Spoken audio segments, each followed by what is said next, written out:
ఎస్వేఎస్ఎన్ వర్మ గారు వస్తే బాగుంటుందండి. అభివృద్ధి చేస్తాడు అతను, ముందు చేసేది కూడా లోన్స్, రోడ్లు ప్లస్ ఎవ్రీథింగ్, వాటర్ ట్యాంక్స్ అని, హౌసింగ్స్ అని మొత్తం అతనే డెవలప్ చేశాడు.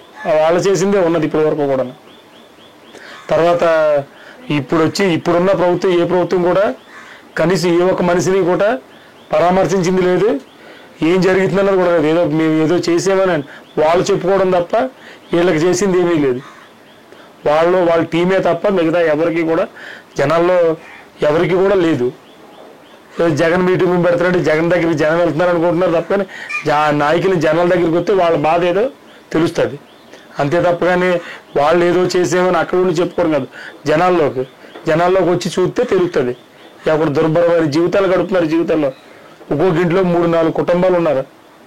ఎవరికి కూడా ఒక హౌసింగ్ లోన్స్ కానీ స్థలాలు కానీ ఇవ్వకపోయినా సరే ఇచ్చామని చెప్పి బిల్లులు పెట్టేసుకోవడం, స్థలాలు చేయించేసామని చెప్పి ఆ డబ్బులు స్కీమ్లు ఎగదొబ్బేయడం తప్ప కానీ ఏమీ కూడా చేయలేదు ఈ ప్రభుత్వం.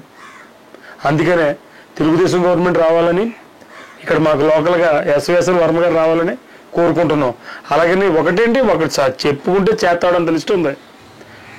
భారీ కుంభకోణాలు, మైనింగ్ దందాలు, మట్టి మాఫియా ఒకటి కాదు ఏమీ లేదు.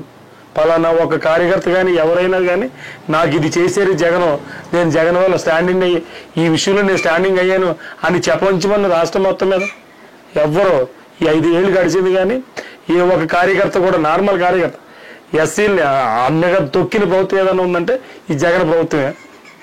అట్టడుగు ఏ ఒక్క పథకం కానీ స్కీమ్స్ కానీ ఏమీ లేవు. లేకపోవడానికి గల కారణం జగన్మోహన్ రెడ్డి గారే. ఎందుకనంటే కేంద్రం ఇచ్చే నిధుల్ని రాష్ట్ర గవర్నమెంట్ కాజేసేస్తుంది. మా డబ్బులు కాజేసేసి మాకేదో వృతాభర్తమైన సాయం చేసేసామని చెప్పుకున్నప్పుడు అది కూడా లేదు. అమ్మఒడు అంటున్నారు 15,000 అని చెప్పుకున్నారు, అవి తీరా చేతికి వచ్చేదానికి 13,000 కూడా రావట్లేదు. చెయ్యవుతానంటున్నారు, ఎప్పుడో నొక్కేసాను బట్టి అన్నారు, ఇప్పటికి ఇంకా లేదు. ఆ 18,000 తెచ్చుకుని ఏం చేసుకుంటున్నారే ఎందుకు? కనీసం ఒక కొనుక్కుందామంటే ఒక వస్తువు కూడా రావట్లేదు. వాళ్ళకి పోనీ ఒక ట్రాక్టర్స్ వేయించుకుని ఏదో గోడ కట్టించుకుందా, లేదా పడిపోయిన నీళ్ళైనా ఇప్పుడు చేయించుకుందామని అంటే లారీ ఇసుక 40,000 అవుతుంది. ఇటుక వచ్చేసి 8,000, 9,000. ఒక ఇటుక వచ్చేసి 8,000 రూపాయలు ఉన్నదంటే దాన్ని బట్టి ఒకరు ఎవరో పేదవాళ్ళు ఎవరో కూడా బాగుపడిన దాఖలాలు కూడా లేవు ఈ ప్రభుత్వం. అందుకనే దిగిపోవాలని మేము కోరుకుంటున్నాం తప్ప ఇంకా చెప్పుకుని ఒకటిగా చెప్పుకుంటే పట్టనంత సమయం ఉంది. ఏ ఒక్క విషయాన్ని కూడా ఈ ప్రభుత్వం చేయలేదు, శూన్యం. అందులో ఎస్ఎల్ని బాగా హింసించేస్తుంది. 36 మందిని చంపేశారు. కేసులు ఎవరిమైందుకు నా మీదే కేసు కట్టించారు. పలానా విషయాన్ని నేను అడిగితే ఆడి మీద కేసు కట్టండి, నా మీద 3 కేసులు కట్టించారు. ఇదే ప్రభుత్వం. ఏం చేసామని కట్టించాలా? ఏం చేసాము? మేము బ్రతకడానికి బతుకుదేరులు పీకేశారు, కుటీర పరిశ్రమలు ఆప్ చేయించేశారు, తరిమేశారు రాష్ట్రం నుంచి కుటీర పరిశ్రమలు. పశువుల సంతలో అన్నీ ఏటు తీయించేశారు.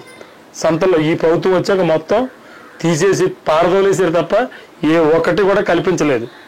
ఎవ్వరూ కూడా మేము స్వస్థగా ఈ ప్రభుత్వం వల్ల ఈ లబ్ధి పొందాం, మేము ఇలాగ ఈ ప్రభుత్వం వచ్చాక మేము ఈ ఉపాధి పొందుతున్నాం, లేకపోతే మాకు ఈ జీవనోపాధి జరిగింది, లేకపోతే మాకు ఈ ఫ్యాక్టరీస్ వచ్చి ఇక్కడ పని చేసుకుంటున్నాం, ఆ జగన్ గారు వచ్చిన వల్ల ఈ ఫ్యాక్టరీ పెట్టుకున్నాం వల్లనే మేము అందులో పని చేసుకుంటున్నాం అన్న దాఖలాలు కూడా లేవు. ఎవ్వరూ కూడా లేవు. రాజశేఖర రెడ్డి గారు వారసుండని, రాజశేఖర రెడ్డి గారు పాలన అనుసరిస్తున్నానని చెప్పుకోవడం తప్ప ఏమీ లేదు. రాజశేఖర రెడ్డి గారు పాలన ఎలా చేసేవారు? నాయకుల్ని జనాల్లో తెచ్చేవారు.